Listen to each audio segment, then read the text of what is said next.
What I want to do in this video is think about the difference between a line segment, a line segment, a line, and array, And this is kind of the pure geometrical versions of these things.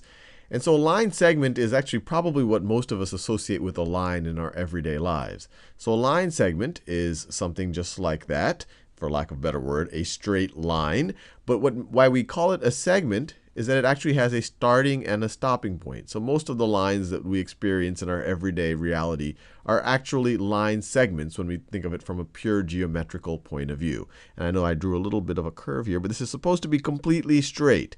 But it's the line segment. The segment is based on the fact that it has an ending point and a starting point, or a starting point and an ending point. A line, if you're thinking about it in the pure geometric sense of a line, is essentially it does not stop. It does not have a starting point and an ending point. It keeps going on forever in both directions. So a line would look like this.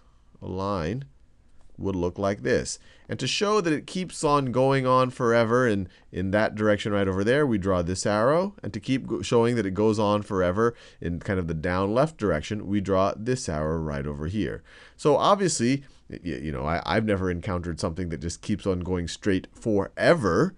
But in math, that's the neat thing about math, we can think about these abstract notions. And so the mathematical, purest geometric sense of a line is this straight thing that goes on forever. Now, array is something in between. Array has a well-defined starting point. So that's its starting point. But then it just keeps on going on forever. So the array might start over here, but then it just keeps on going. So that right over there is array. Now, with that out of the way, let's actually try to do the Khan Academy module on recognizing the difference between line segments, lines, and arrays. And I think you'll find it pretty straightforward based on our little classification right over here. So let me get the module. Going. Where did I put it? There you go. All right. So what is this thing right over here? Well, it has two arrows on both ends, so it's implying that it goes on forever. So this is going to be a line. Let's check our answer. Yeah, it's a line. Now, it's taking some time. Oh, correct. Next question. All right, now what about this thing? Well, once again, arrows on both sides means that this thing is going to go on forever in both directions. So once again, it is a line. Fair enough.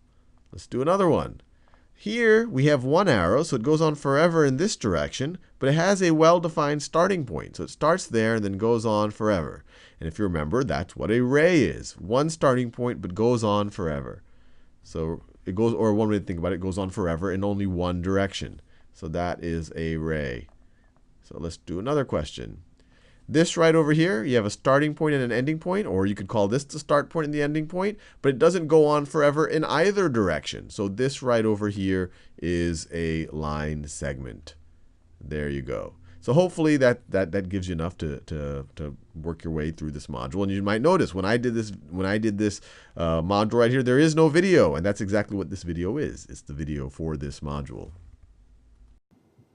This video is provided as supplementary material for courses taught at Howard Community College. And in this video, I'm going to demonstrate three basic geometric instructions. I'm going to show how to copy a line segment, how to copy an angle, and how to copy a triangle. So let's start with the line segment. I've got a line segment here, and I want to make a copy of it.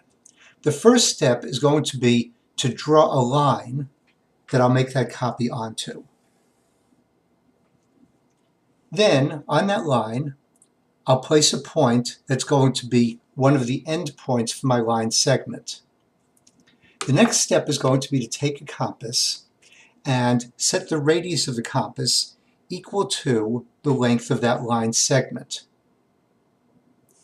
I'll then place the point of the compass onto the point that I draw on my line and draw an arc through the line. My line segment is going to go from that point to the place where the arc cut through the line. So I've got my original line segment, and I've got a copy of the line segment. Let's go on to copying an angle.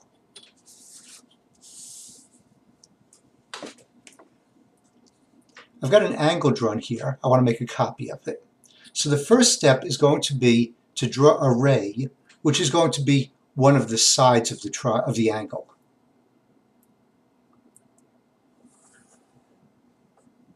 So I'll draw a ray, and now I'm going to take the compass, and I'm going to draw an arc which goes through both sides of my original angle. And I'm going to copy that arc onto the ray. I'll place the point of the compass at the end point of that ray and draw another arc. And now I'm going to measure, using my compass, the distance between the place where that first arc crossed one side of the angle and the other side.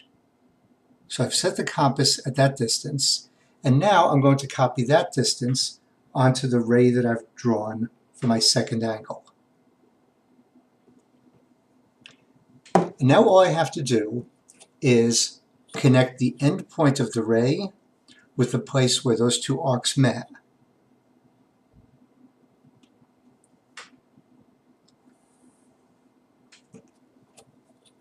And I've got my original angle and a copy of that angle. Okay, and the last construction I want to do is copying a triangle. So I've got a triangle. I'm going to draw a line which is going to be the base of my new triangle.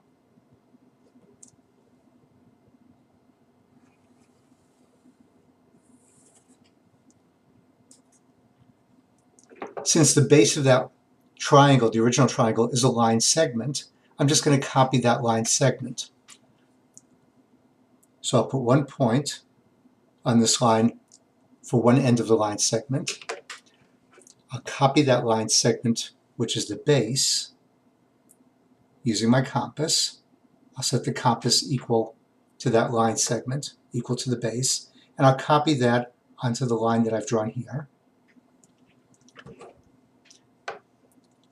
I want to copy one of the two remaining sides, so I'll set the point of the compass onto a vertex, one of the base vertices of my triangle, and set the compass equal to the distance from that vertex to the vertex at the top of the triangle. And now I'll copy that distance from my line, the end point of the line segment. And I'm going to do the same thing for the other side of the triangle. I'll set my compass point at a vertex of the triangle, set the compass equal to that side, and copy that distance onto my new triangle, or what's going to be my new triangle. And now I've just got some points to connect.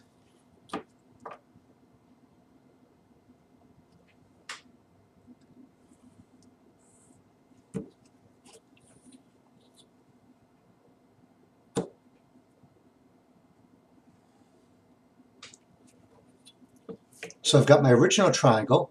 I copied the base down here onto the line that I drew. I copied one of the sides onto the new triangle, and I copied the third side onto the new triangle. So the three sides are congruent. That means I've got two congruent triangles. And that's all there is to it. Take care. I'll see you next time.